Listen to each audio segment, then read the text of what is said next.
अरफक्षत से शालिख में आया, शालिख से ऐबर में आया, ऐबर से फालिख में आया, फालिख से राऊ में आया, राऊ से सारूह में आया, सारूह से राहू में, राहू से नाहूर में, नाहूर से तारुह में, और तारुह से सैयदना इब्राहीम अलैहिस्सलाम में मेरे नबी का नूर आया है। ये मेरे आका का सफर बता रहा हूँ, नसब बता रहा हूँ। इब्राहीम अलैहिस्सलाम की पेशानी मुबारका से ये नूर मुंतकिल होते हुए सैयदना इस्माइल अलैहिस्सलाम के पास आया। उनके बेटे थे नाबत, नाबत से यशजब में आया, यशजब से यारब में, यारब से तैरह में, तैरह से मुकव्विम में, मुकव्विम से उदद में, उदद से अदनान में, अदनान से माद में, माद से नजार में, नजार से मुदर में, मुदर से इलियास में, इलियास से मुदरिका में, मुदरिका से खुजैमा में, खुजैमा से किनाना में, किनाना से नदर में, नदर से मालिक में, मालिक से फहर में, फहर से गालिब में, गालिब से लुई में, लुई से काब में, काब से मुर्रा में, मुर्रा से किलाब में, किलाब से कुसई में आया, कुसई से अब्दे मुनाफ में आया, अब्दे मुनाफ से सैयदना हाशिम में आया, सैयदना हाशिम से सैयदना अब्दुल मुत्तलिब में आया, सैयदना अब्दुल मुत्तलिब से सैयदना अब्दुल्लाह में आया, सैयदना अब्दुल्लाह से बीबी आमिना के पेट में आया, और 12 रबीउल अव्वल 20 अप्रैल को इस दुनिया में वजूद पजीर हुआ। नारे तकबीर, नारे रिसालत, आमदे मुस्तफा, आमदे मुस्तफा, आलमी यौमे दुरूद, मुफ्ती सरदार साहब किबला। जिसके दादा का नाम पता ना हो वो इतने लंबे शजरे पर सवाल उठाए, जिसका हर बाप महफूज। कुरान कहता है वह तकल्लुबका फी साजिदीन। मैं उनसे भी कहता हूं जो दिल में बुग़्ज़ व अदावत रखते हैं और चेहरे पर मुसलमान बने फिरते हैं। मेरे आका को कहते हैं उनके माँ बाप काफिर थे, ये आज भी किताबों में लिख मारते हैं। इनको हुजूर पाक सल्लल्लाहु अलैहि वसल्लम के वालिदैन पर भी सवाल है। वालिदैन करीमैन इमाम जलालुद्दीन सुयूती रहमतुल्लाहि तआला अलैह ने पूरी किताब लिखी है, अत्ताज़ीम वल मिन्ना फी अन्ना अबवै रसूलिल्लाहि फिल जन्नह। हुजूर पाक सल्लल्लाहु तआला अलैहि वसल्लम के वालिदैन का ईमान साबित करते हुए पूरी किताब उन्होंने लिखी है। और मैं ये अर्ज करता हूं मेरे अजीजों, कुरान कहता है ऐ नबी हमने आपको हमेशा सजदा करने वालों में रखा है, वो तकल्लुबका फी साजिदीन, सजदा करने वालों में आपको मुंतकिल किया है। और अल्लाह के नबी सल्लल्लाहु अलैहि वसल्लम फरमाते हैं इन्नल्लाह खलक़ल खल्क़ फजअलनी मिन खैरिहिम। अल्लाह ने पूरी मखलूक को पैदा किया और मखलूक में जो सबसे बेहतर थे अल्लाह ने उसमें मुझे पैदा किया। जो सबसे बेहतरीन खानदान था उसमें हुजूर को पैदा किया, जो सबसे बेहतरीन घर था हुजूर को उसमें पैदा किया। रसूल पाक सल्लल्लाहु तआला अलैहि वसल्लम के नसब के सिलसिले में मेरे अजीजों यहाँ बहुत तवील गुफ्तगू करना नहीं है, आज मौलूद मुस्तफ़ा है इसलिए शजरे मुस्तफ़ा मैंने अर्ज किया। और मेरा ये विजदान है हुजूर के आबा व अजदाद आदम अलैहिस्सलाम तक ये जो मैंने बयान किया, इब्राहीम अलैहिस्सलाम से लेकर के ऊपर तक, बल्कि अदनान से ऊपर तक, उनमें अगरचे रिवायात में इख्तिलाफ है, लेकिन मैंने जो सही सीरत मुस्तफ़ा की किताब सीरत इब्न हिशाम में मौजूद वो शजरा आपके सामने रखा। शजरे और भी बहुत हो सकते हैं, मैंने आपके सामने बरकत के लिए रखा। और ये मेरा गुमान है कि इन नामों में अल्लाह इतनी बरकत अता फरमाता है कि साल भर तक अल्लाह हमें बलाओं से महफूज भी फरमाता है। अज़ीज़ान गिरामी, नूर मुस्तफ़ा सल्लल्लाहु तआला अलैहि वसल्लम के इस दुनिया में आने से पहले के जो हालात थे वो सबको पता है। हर रबीउल अव्वल शरीफ पे आप सुनते भी हैं 1000 साल तक जो आतिश कदा जल रहा था ईरान में, जिसको बुझने की नहीं दिया जाता था, पुजारी 1 मिनट भी बुझने नहीं देते थे। हुजूर की विलादत के दिन वो अचानक आग कदा बुझ गया, वो आतिश कदा बुझ गया। सब हैरान थे कि अचानक हुआ क्या है। और बुहैरा सावा समावा 2 नदियां हैं जिनके मुतालिक कहा गया है एक नदी ऐसी है कि जो कभी नहीं सूखी, वो सूख गई एक ही दिन में।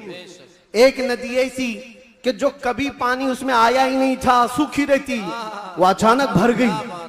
और किसरा बादशाह के महल में जलजला आ गया था। फारस का बादशाह जिसके महल में जलजला आया और दीवार फट गई और उसके कंगोरे गिर गए, उसने सारे नजूमियों को बुलाया और पूछा मेरा किला इतना महफूज कि 1 लाख लोग मिलकर उसे तोड़ ना सके, हमने इस तरह से उसको मजबूत बनाया था। हुआ क्या है, मेरे किले के अंदर ये जलजला कैसे और ये दीवार कैसे। नुजूमियों ने हिसाब किताब किया और उसके बाद बादशाह से कहा, आई नई हुकूमत, सिक्का नया चलेगा। क्या बात है, यही जवाब दिया होगा उन्होंने, आई नई हुकूमत। आज अरब में एक बच्चा पैदा हुआ है जो कुफ्र और शिर्क की जुल्मतों को दूर करके नूर का उजाला लाने वाला है, नूर वहदत का उजाला लाने वाला है। और फिर उन्होंने यही कहा होगा, आई नई हुकूमत, सिक्का नया चलेगा, आलम में रंग बदला, सुबह शबे विलादत। और उस जलजले पर बात याद आई है, मैं आपको बताता हूं। फारस में ये किला था बहुत बड़ा, और बादशाह किसरा वो बैठा है और जलजला आया, दीवार शक हो गई। जलजला किस दिन आया? हुजूर की विलादत पर। आज भी कई लोगों के दिलों में भी जलजला आता है। क्या बात है, क्या बात है, बहुत जलजला आता है। बेशक बेशक, जब हुजूर की विलादत का जिक्र करे हिलने लग जाते वो, जलजला आता है। लेकिन तुम्हारे दिल के अंदर जलजला आने से हमें कुछ फर्क नहीं पड़ता, बेशक बेशक, कुछ फर्क नहीं पड़ता। इसी जलजले को आला हजरत ने क्या फरमाया जानते हो? हश्र तक डालेंगे हम पैदाइशे मौला की धूम, मिस्ले फारस नजद के किले गिराते जाएंगे। बेशक बेशक, बहुत मिस्ले फारस नज्द के किले गिराते जाएंगे। या रसूल अल्लाह, या रसूल अल्लाह, जिंदाबाद जिंदाबाद, आला हजरत, आला हजरत। आपको मैं ये बात जरूर अर्ज करना चाहूंगा, हुजूर पाक सल्लल्लाहु ताला अलैहि वसल्लम के आने के वक्त अगर ये हालात बदले थे, इनकलाब था, हुजूर की आमद से पहले अरब में जो हमेशा सहरा से जूझ रहा होता है, सूखेपन से, हरियाली आ गई, बारिशें आ गई। उस साल जिस साल मेरे नबी की विलादत हुई, क्या बात है, ये अजीब व गरीब चीजें अरब वालों ने देखा भी और लिखा भी और महफूज भी रखा। पूरी दुनिया में हो क्या रहा है पता ये चला जब नबी पाक सल्लल्लाहु अलैहि वसल्लम की आमद हुई थी तो पूरे दुनिया में एक इनकलाब आया था, इनकलाब आया था, देखने वालों की निगाहें देखी थी। आज मेरा विजदान ये कहता है, जब कभी सच्चे इश्क और मोहब्बत के साथ हुजूर की कोई आमद की बात करता है तो इनकलाब आता है। बेशक बेशक, उस इनकलाब का असर आज भी मौजूद है। इनकलाब आता है, किसी के चूल्हे हिलते हैं, किसी के दरो दीवार हिलते हैं, किसी के अंदर नखुवत की आग भड़कती है और कोई किसी को कुछ भी आंख दिखाता है। ये सब हो चुका है हुजूर की आमद से पहले। और जब हुजूर पाक सल्लल्लाहु अलैहि वसल्लम तशरीफ लाए उसके बाद के हालात भी आपको पता है। मुख्तसर अंदाज में चूंकि हर सुन्नी मुसलमान को ये जरूरी है कि वो अपने नबी की सीरत पढ़े, बल्कि हर मुसलमान, क्यों? उस रसूल को नहीं पढ़ा तो फिर किसको पढ़ेगा? किसको पढ़ेगा? ये मुजरा करने वाले नचनियों के बारे में तुम पढ़ते रहोगे, इनका बायोडाटा क्या है? जो जहन्नम का रास्ता दिखाते हो उनके मुतालिक तुम पढ़ते रहोगे?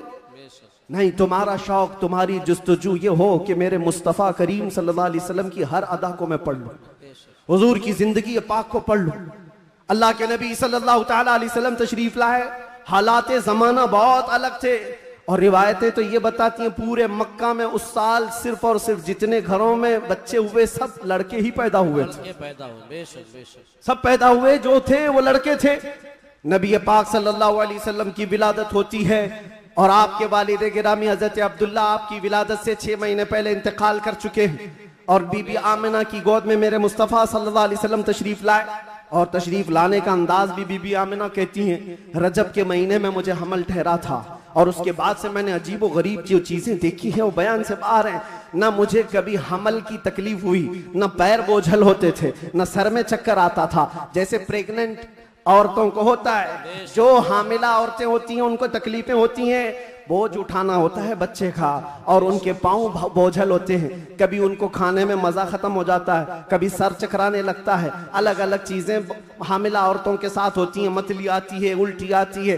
बीबी आमिना कहती हैं, जब से मेरे पेट में मोहम्मद सल्लल्लाहु अलैहि वसल्लम तशरीफ लाए मुझे कोई तकलीफ नहीं थी, न कभी मतली आई, न कभी चक्कर आया, न कभी पैर बोझल हुए, न तबीयत में गिरानी आई, बल्कि उसके बरअक्स जो हालात थे बीबी आमिना कहती हैं रात को सोती तो कभी ख्वाब में इब्राहीम अलैहिस्सलाम तशरीफ लाते और कभी मूसा अलैहिस्सलाम तशरीफ लाते, कभी ईसा अलैहिस्सलाम तशरीफ लाते और बशारत देते जाते, आमिना मुबारक हो तेरी गोद में कायनात